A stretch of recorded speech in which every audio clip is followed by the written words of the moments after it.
Your comments appear to bespeak a political position in which you have no interest at all in reaching out and hoping and working for a multiracial community of harmony and peace. Am I correct in saying you have forsaken that ideal? My arms are tired, Phil. We've reached out for 500 years. Too late now. We've faced tanks. We faced water hoses and cattle prods. Vicious dogs bit the breast of black women off in those protest marches of the civil rights movement.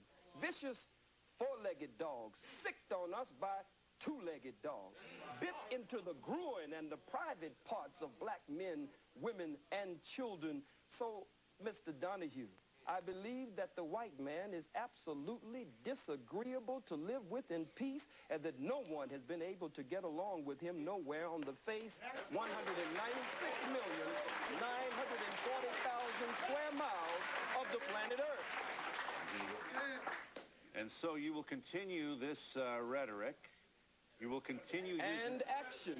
And action. Action. What kind of action? Strategy to affect what in the United States of America? Let's start with us. No wise general sits with a representative of the opposition to discuss battle strategy and battle plans before the entire world. I don't think that would be wise. But the mission of the most honorable Elijah Muhammad and the mission of my spiritual father, the Honorable Minister Louis Farrakhan, whom I love very much, and I want to be in that number when he takes 1 million black men to Washington, D.C. to call for reparations and justice. Their work is a work of liberation and salvation.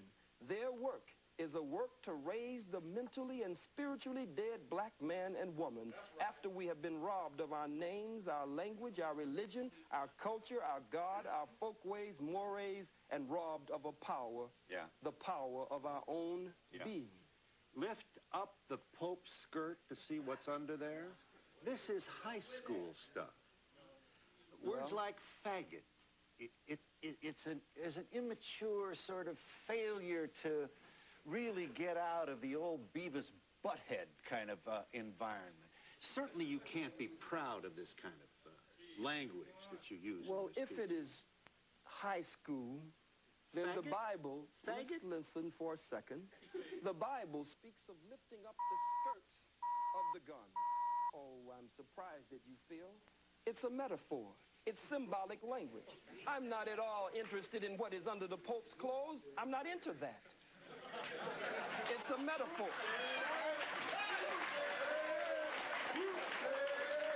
Let's see what's under there. But it is a metaphor to say, let us expose the Pope, according to H. Shelton Smith, President Emeritus of Duke University, in his book entitled, In His Image, quote, "The Catholic Church and the Pope were directly involved in the institution of slavery. They financed slavery and gave the okay that it was good business to sell Africans." Lift up the skirts of his garment so that we can see the shame and reveal what has been hidden. But it has nothing to do with sexuality whatsoever. Well, what do you suspect has been hidden? I believe that it has been perpetrated. And why would we want to lift up his skirt to discover what it might be? Well, we're saying lift up the skirt again. I don't believe you're missing what I'm saying. Well, lifting up the skirt again, as the scripture says, raising the skirts of the garment. I'll say it once more for you, and only once more. Has to do with revealing the history, the hidden history. When you lift up someone's garments, then you show their shame. You show up their private parts, that which they normally hide from the rest of the world. I'm not dealing with organs under the garment. I'm dealing with the organ of slavery and those parts that have been kept private from the masses of the people. We are in New York City with Khalid Muhammad, and we'll be back in just a moment.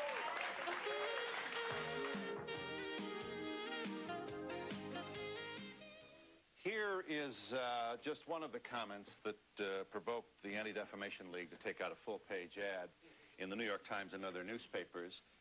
What the ADL did essentially was publish in the New York Times some of the things that you said. Here's a part, this is an audio tape, of part of your speech to Kane College last November that created such furor. Khalid Muhammad speaking. The hook-nosed, bagel-eating, lox-eating, imposter perpetrating a fraud, Johnny-come-lately, just crawled out of the caves and hills of Europe, wanna be you. Not presuming you haven't been asked this before, but may I ask you kindly to speak to the loved ones of Schwerner and Goodman, who died with one of your brothers, Cheney, buried in a shallow grave in the South in the middle of the Civil Rights Movement because this black man was seen with two white Jews down there causing trouble, trying to promote the civil liberties of your people. Two Jews found in a shallow grave. I happen to have met the mother of one of these very brave people.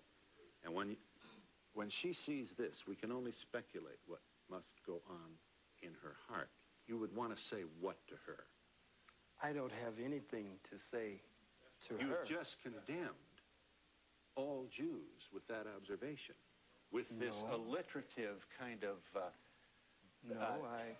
Jew bashing that so excites your largely male audiences. Well, I wonder why. It means that I speak the truth. I speak to the pain and hurt of the masses of black people. I speak that which many of them wish they could say. That's why they cheer and applaud. Speak to Mrs. Goodman. And I speak that also, which many of them only whisper behind closed doors. I think it is very arrogant to put this on the screen, and for you and for others to attempt to tell me, one of the Holocaust victims of the African Holocaust, displaced in the death and decadence of the diaspora of the Western world after having been robbed and raped and murdered, to tell me how to hurt. These are strong words that you put on the screen. But you cannot tell the aggrieved and the victim. As I was talking to Brother Malik Zulu Shabazz, the young student warrior from Howard University, and we were going over this. And we said, how do they expect to tell we who have suffered so much how we should speak? When you're hurt, you'll say faggot, you'll say cracker, but you don't want to give me time to say where these terms came from and how they apply to your people here in America. If it is true that I don't want to give you time to explain the etymology of these words, it is also true that you apparently don't want to respond to my question regarding the loved ones of two Jews who lost their lives to stop the diaspora of the black people. I don't know. Do you have any? I don't know why they were there, and you don't know why they were there. But really? I must say this.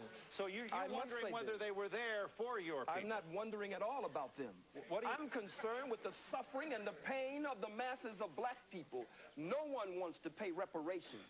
The Jews received over $100 billion in reparations and gets $4 billion annually. A Holocaust museum was set up for them on this soil for over $200 million, and they get $21 million annually just for operating expenses. But the Catholic Church, the Pope, the Jews, the Arabs, white people in general, no one wants to pay reparations to these, the sons and daughters of Africa.